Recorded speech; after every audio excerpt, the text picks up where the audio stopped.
picture vividly in your mind's eye the most important lady in your life. Like, own that image. You got it? Good. Now, I suspect for some of you, there may be an incredible lady near you, or even if you're watching this, sitting next to you while you're watching this on the screen. And maybe you picture someone else. If that's the case, I can't help you. But where I can help you, you want to get that handled before she handles your next meal. But where I can help you, where I do believe we must find common ground actually, is in securing a space where global democracy not only survives, but truly thrives. Now that sounds really grandiose, right? Really ambitious. Almost as ambitious as when I was trying to explain TikTok to my Nigerian father. He was like, so wait, you are dancing, but you are not at a party, and strangers are watching you on the phone? Explaining that to him was wildly difficult, but I promise you, explaining this to you is profoundly simple, but profoundly true. The health and enduring support of women around the world is without question one of the most powerful predictors as to whether or not democracy will flourish or falter. For those of you that don't know me, I am KUTImack. The Kuti does come from my Nigerian heritage, and the Mac is a great case study that ain't got nothing to do with the fate of global democracy. So let me stay focused, all right? And don't let my accent fool you, all right? I'm actually a British national, born in Scotland, still got a chunk of my family over in London, and you know, my dad was here in the States setting up shop for us while we were here, and I lost my British accent when I hear around 7, but the one thing I never lost was my memory. It's photographic, and visually I can accurately recall virtually every year of my life. I say virtually because at one point I was a little hazy on the beginning. I always grew up for the longest time believing that I was raised amongst Catholic nuns.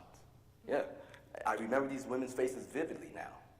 I'm telling you, they were wildly empathetic on one end, but could snap into military-style decisive command the next. They knew everything about everything, and they were always doting on me, and these women had a sense of agency that even as a child, I could sense it was strong. But not only strong, it was essential. And for some reason, that translated to my young mind back then as them being nuns. But it turns out I wasn't raised in a monastery. It was a hospital. See, my mom was in Scotland in nursing school, while my father was here in the States setting up shop. And those women that I thought were wearing nuns' habits, they were wearing nurses' uniforms. And when you start your life around women like that, women who lead, women who heal, women who hold communities together, it imprints something on you. So now here I stand today, son of one of the most incredible nurses on the planet. And I'm more vested in women's wellness now than ever. Because remember when I asked you to think about the most important lady in your life earlier? Well, the lady that I thought about was my daughter. And the very idea of her growing up in a world where she can't be her unbridled, magnificent best, that is not an option. Not for my daughter, not for your daughter. As a matter of fact, it shouldn't be an option for any of us. I remember being with my then grade school age daughter when she had her first cycle. Now, every time I tell a guy that story, a father that story, they recoil. I let her mom handle that. But see, I knew this moment was coming. I didn't know it was coming that soon, but I knew this moment was coming. I knew it wasn't just a biological event. I knew this was a defining moment that required emotional preparation. And because I was prepared and present, not disgusted or grossed out or passing the buck, I handled it. And I handled it solo. Now that part of the story always shocks one group of people, women. See, apparently men aren't supposed to be able to handle moments like that intricately well. It's like we get this free pass on emotional competence in those circumstances, and that has to change.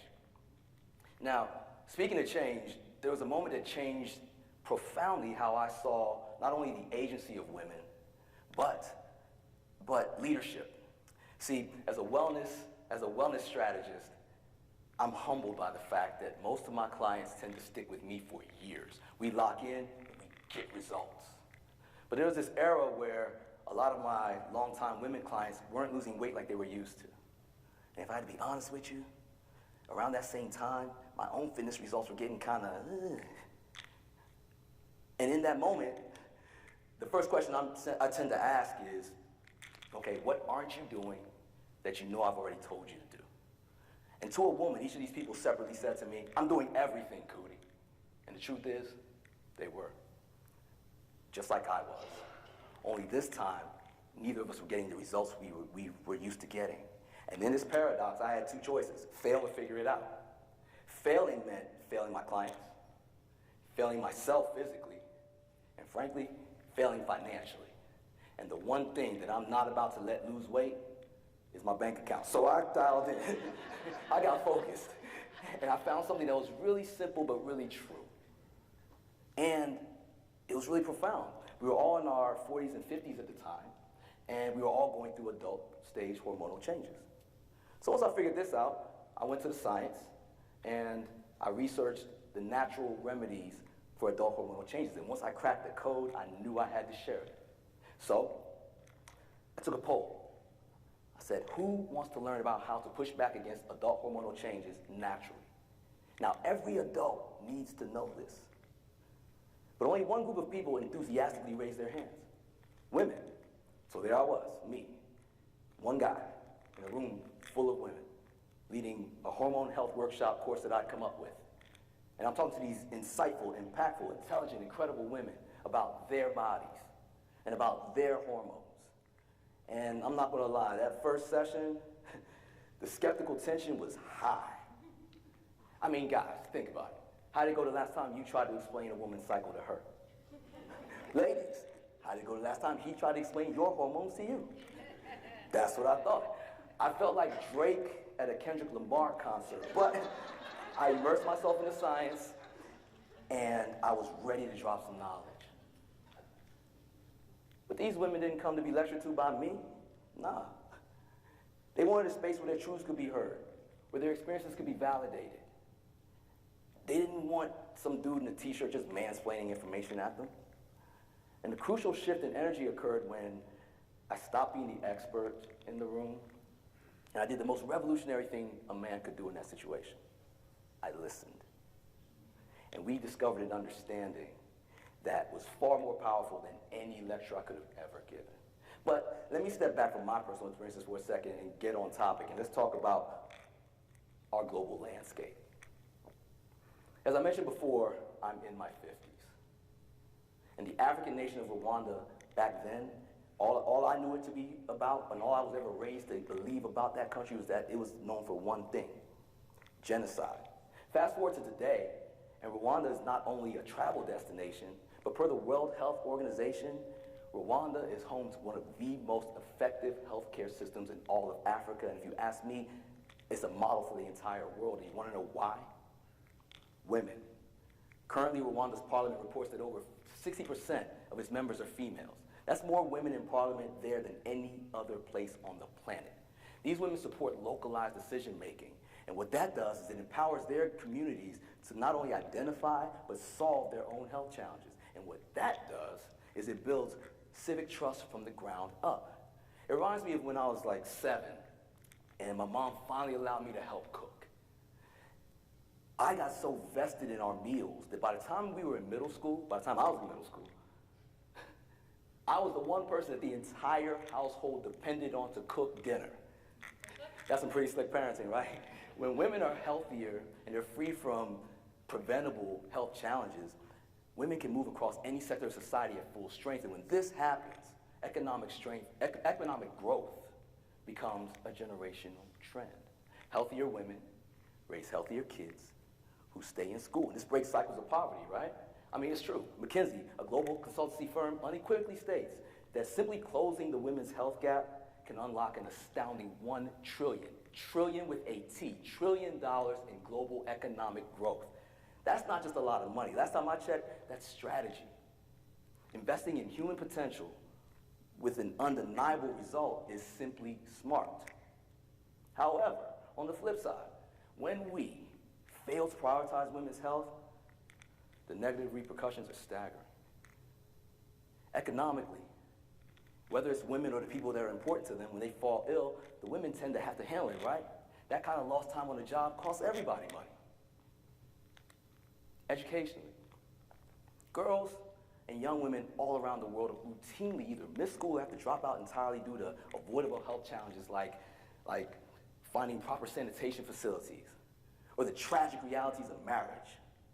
That landed kind of harsh, didn't it? Let me restate that. How about the tragic realities of early marriage or early pregnancy? Both can hamstring a woman's potential and keep inequality running for eons.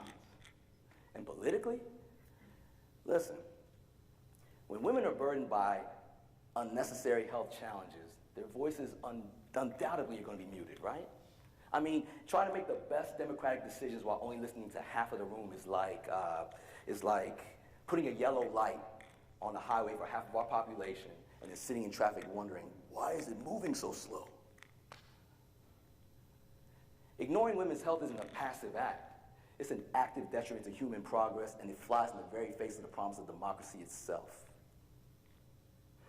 But now that we know this, how do we turn that into real action? Fellas, let me be clear. This is not a call to lead women. This is a call to support women. It's a call to recognize that, sure, women have made a ton of progress over the decades, but still, their challenges are profoundly valid, and their well-being is essentially linked to ours. It's not about trying to fix everything. Sometimes it's as simple as being present for the ladies closest to us in our families, and maybe even extending that, not even maybe, definitely extending that into the boardroom, because check this out. Talent does not pick a gender, but opportunities sure do. And ladies, I'm asking, don't give up on us. Don't give up on the men who are doing their best to be the best citizens, fathers, and partners. Encourage us, educate us, extend us some grace to grow, because sure, some of us are slower than others. But for those of us who aren't intimidated by your brilliance, but are genuinely fueled by it, team up with us, okay? This, this is not a women's issue. This is a democracy issue, and I'll say it. We need more platforms where women lead. Women's perspectives are crucial in every sector where decisions or futures are being shaped. That is how democracy becomes more robust. That is how democracy becomes more representative. That's how democracy becomes even more compassionate for all of us. So now what I'm going to ask you to do, when you're walking around in your section of the planet, your section of the world, I want you to look closely at the faces of the people around you, and I want you to remember one thing if you haven't heard anything I've said today. There's light. Even in the face of this very era's challenges right now, there is light. Even in the most unexpected places, there's light. Whether it's a father taking typically dreaded moments and turning them into connection with his daughter, or whether it's a nation rebuilding from the ashes bigger and stronger by way of courageous women who help lead the way forward, there's light. And I want you to promise me that we today, together, right now, starting here, will take that light and make it shine brighter in our homes, in our communities, at our workplaces, and even on the global stage. Because, listen, when we actually realize and act upon the undeniable link between women's wellness and the very health of our democracy, when we get that right, democracy wins, and so do we. I'm KUTImack. Be your best. Thank you.